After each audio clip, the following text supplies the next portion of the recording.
Hi everyone, this is Marty with Pezzadoodle Designs, and I'm here with a video sponsored by favecrafts.com. If you have not checked out their website, I encourage you to do so. It's full of all sorts of great stuff, tips and tutorials, all for free. Today we're going to do an alcohol ink technique to make a background.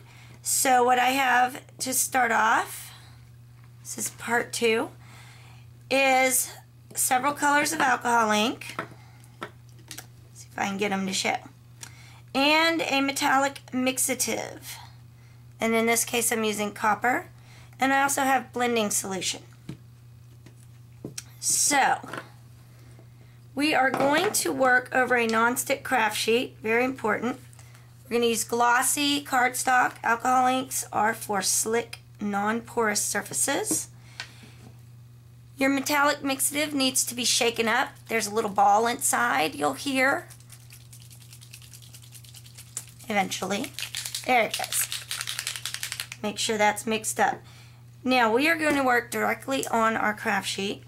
This is a non-slip craft sheet by ScorePal, which I absolutely love. And we're just going to put a few drops of alcohol ink, sort of random. Don't want them on top of each other, and I don't want to make my puddle too big because my cardstock is kind of small.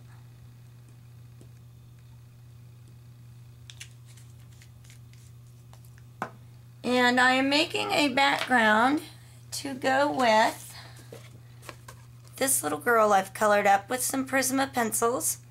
She's blues and browns, so that's what I'm going for. Now I'm going to add a couple of drops of the copper.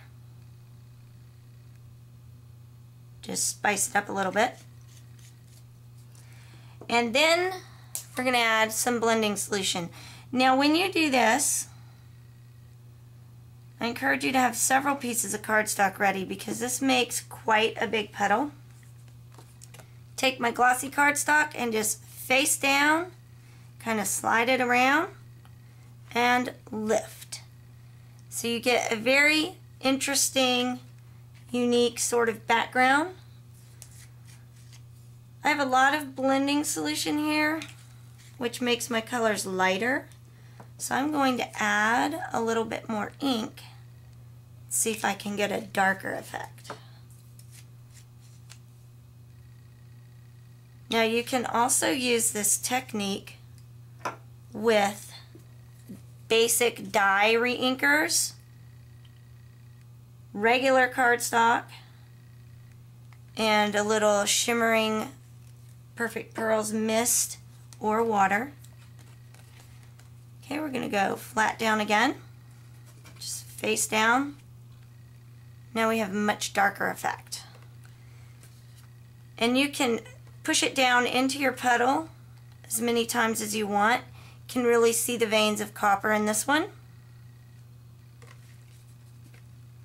And depending on how you pull it up, that's how your veins will go. I'm going to add just a little bit more blending solution, one more piece of paper.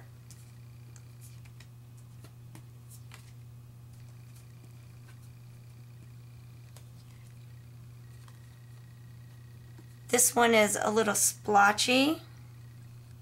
See if I can get just a little more color on there. The last bit of ink.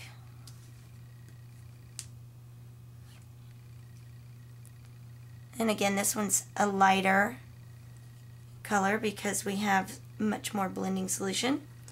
Now, what can you do with these afterwards? Let me wipe up my puddle.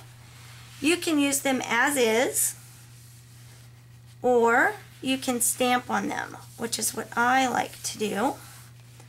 Now on glossy cardstock, you can stamp with archival ink, which is also by Ranger, or you can stamp with Versamark and use some embossing powder. I'm going to make sure these are dry. It usually dries pretty quickly.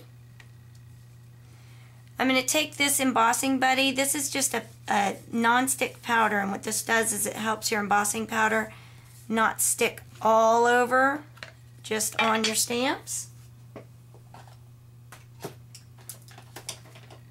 And we will take these little snowflake stamps I have.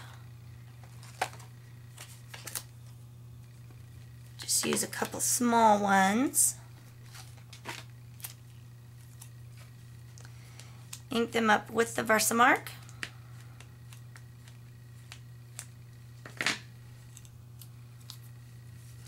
And then stamp them down. And add a little more. And then I am using an embossing powder called Shabby White Embossing Enamel. You can use any sort of powder. This one's got a mixture of different things in it, which makes it kind of interesting. I'll just shake it on.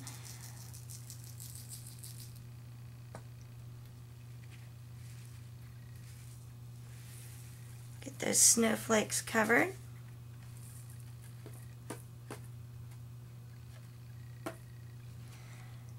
So you can see now I have some snowflakes in my nice blue background. Scoop this out of the way, and then we'll heat it with our heat gun.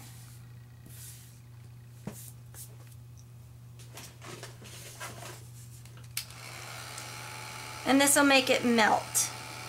Now you cannot use any old ink to do embossing powders. You really must use an embossing ink such as Versamark, Ranger makes some, a number of different companies make it.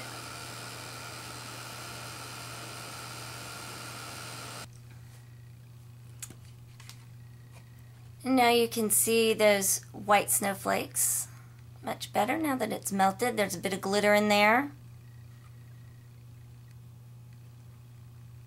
So have fun with this technique. Make lots of backgrounds. You can use them for all sorts of things. I hope you enjoyed it, and if you have any questions, do let me know and I will get them answered for you. I hope you